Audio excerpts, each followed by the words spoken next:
I won't pay. Wait, Emily, wait.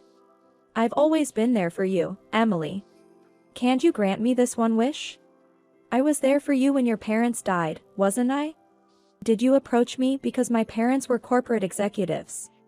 And you thought you could get a share of the inheritance? No, that's not. So it was all about the money from the beginning. So what if it was? But it's not just that. I care about you. You wanted a wife with a good income so you could have an easy life? I never said that. You thought if we had a child quickly, I wouldn't be able to leave?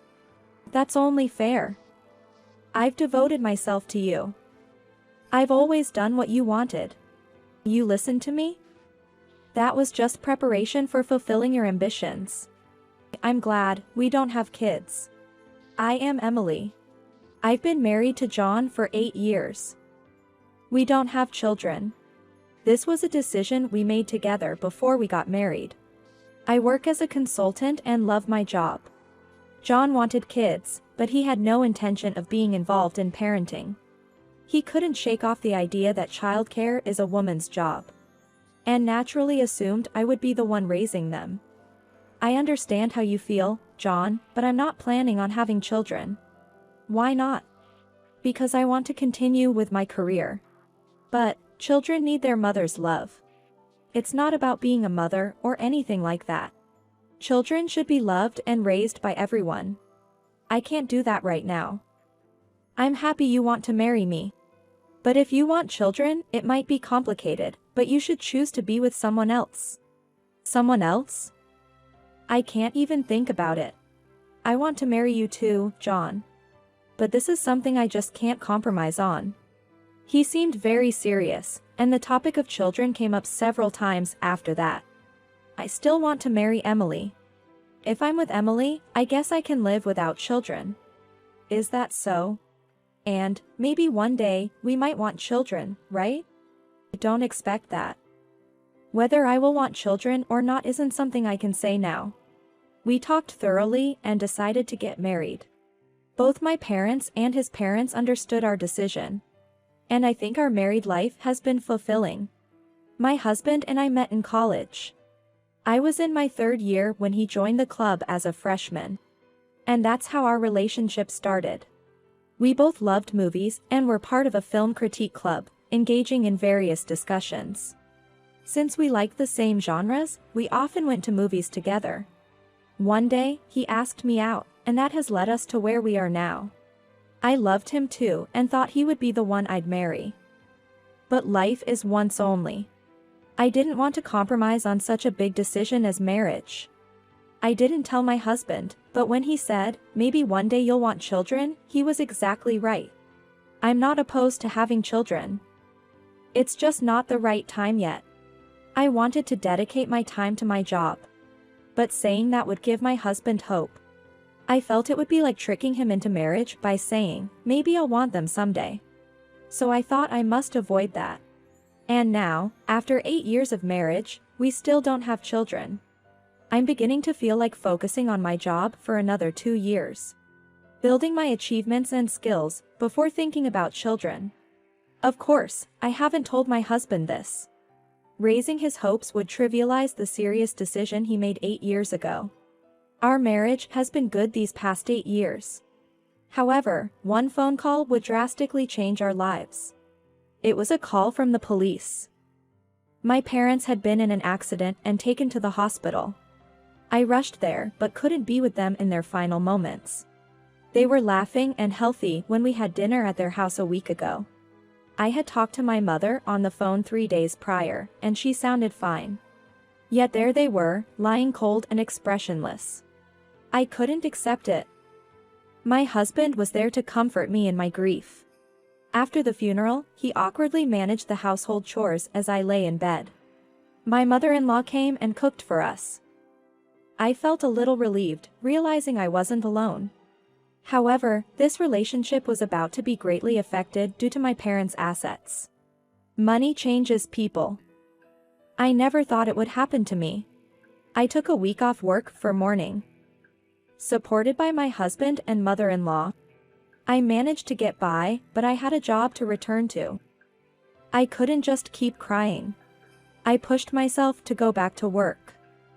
My colleagues and boss welcomed me back warmly. My boss even offered to reduce my workload, but that was counterproductive. I wanted to be buried in work, to forget my sorrow. I persuaded my boss to let me handle more clients. I was tired, but it seemed to calm my mind. Then, one day, my husband brought up my parents. Hey, shouldn't we start sorting out the belongings soon? It's going to get complicated if we wait more than 3 months. Sorry. I didn't want to bring this up, but I'll help, okay? Yeah. We should do it. I'll help. Emily, you seem busy. It's okay, I want to do everything for my parents. I was never able to do anything for them as a daughter. I want to at least do this properly for them in the end. Okay? Yeah. I understand. If it gets too much, just tell me. I'll help anytime. Thank you. Following my husband's advice, I spent the weekend sorting out my parents' estate. Their assets totaled about $1,300,000. I continued spending weekends cleaning up the house and sorting through their belongings. While cleaning the house, I was flooded with memories. I was born in this house and left it when I got married. It's full of memories. In the autumn, we did pumpkin carving in the garden and made snowmen in the heavy snow of winter. Remembering these things brought tears to my eyes again. It would be nice to raise a child here. That thought slipped out unintentionally. It was a moment of significant change in my heart. No more doubts. I decided to share my feelings with my husband. But when I returned home, our conversation never happened, and we ended up divorcing. When I got home, my husband was there to greet me. Welcome back. I'm home. Hey, today, you received your parents' money, right? What? Well, you were talking on the phone with the bank guy the other day, right? You heard that? Yeah. I just happened to hear it. It's impossible he just happened to hear it. At that time, I was in the walk-in closet. While choosing clothes, I got a call from the bank and talked then and there. Unless my husband entered my room, he couldn't have heard anything. Normally, we don't enter each other's rooms. But that means he must have entered my room at that time. What is this feeling of unease? I was so happy until just a moment ago. Your parents' inheritance was $1,300,000, right? What? I didn't tell you, did I? Well, I saw a note lying around. That's a lie. I did write a note, but it's inside my schedule book. That means he snooped through it. I haven't received it yet. Oh? Is that so? Yeah. I'm swamped with work right now, so I haven't gotten around to it. I see. My husband didn't ask anything more. But he seemed restless. Am I just being paranoid? It can't be that he's dazzled by my parents' inheritance. He was kind to me when I was distraught. That just can't be. I tried to convince myself of that. But the next day, my belief was easily shattered. My in-laws came to our house uninvited, revealing their true nature. I'm home. Welcome back, Emily. Huh? Mother-in-law? And father-in-law too. You're here too? Yes, of course. Today is a celebration, after all. What celebration? Mom, wait a minute. I told you Emily hasn't received the inheritance yet. Oh? But it's already decided she will, right? So it's fine. What are you talking about? Oh my, hasn't John told you? We're planning to rebuild our house. What? Is that so? Sorry, I wasn't aware. Oh? Well, that's okay. We're counting on the money, dear.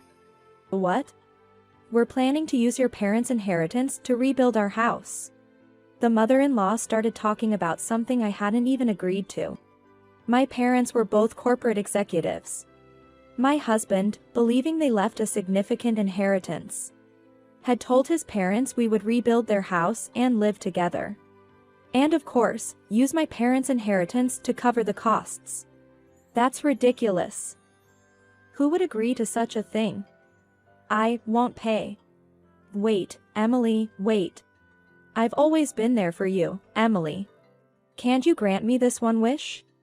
I was there for you when your parents died, wasn't I? Did you approach me because my parents were corporate executives? And you thought you could get a share of the inheritance? No, that's not it. I remembered something.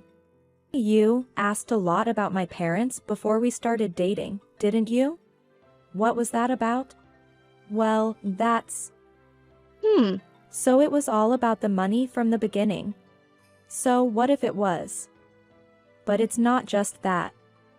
I care about you. You wanted a wife with a good income so you could have an easy life? I never said that. You thought if we had a child quickly, I wouldn't be able to leave? That's only fair. I've devoted myself to you. I've always done what you wanted. You listened to me? That was just preparation for fulfilling your ambitions. I'm glad we don't have kids. Hey. Emily, you're being unfilial by not showing us a grandchild's face. You should at least pay for the house rebuilding. No. I have no obligation to do so. Because I have no intention of continuing my marriage with your son. What did you say? Mom, that's enough. She's been all about the money from the start. If we divorce, she's the one in trouble. She'll have to give me half of her assets. Well, I don't mind divorcing. Half the assets is a sweeter deal for me. Is that so? Then let's go ahead with the divorce. Could you please leave? Huh? Why do I have to leave? Well, because this place is in my name. Oh, are you going to pay the rent? It's $2,400 a month. Can you afford it? Don't be ridiculous. Of course, I can pay that kind of petty cash. Oh, is that so? With your net income of $1,900, you can afford the rent here.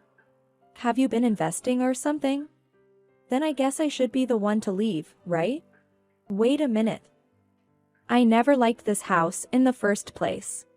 So I'm leaving, but it's not because I can't pay. Okay. But please do leave. Emily, it's a shame you're going to lose half your money. The mother-in-law didn't forget to leave a parting shot. But what about my father-in-law? He was like a statue. Was there any point in him being here without saying a word?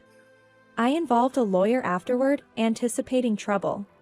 That turned out to be the right decision, as they were making a fuss. Of course, they got nothing from my wealth or my parents' inheritance. My husband thought he would get half of the $690,000 inheritance, not knowing that inheritance is not considered marital property. Foolish.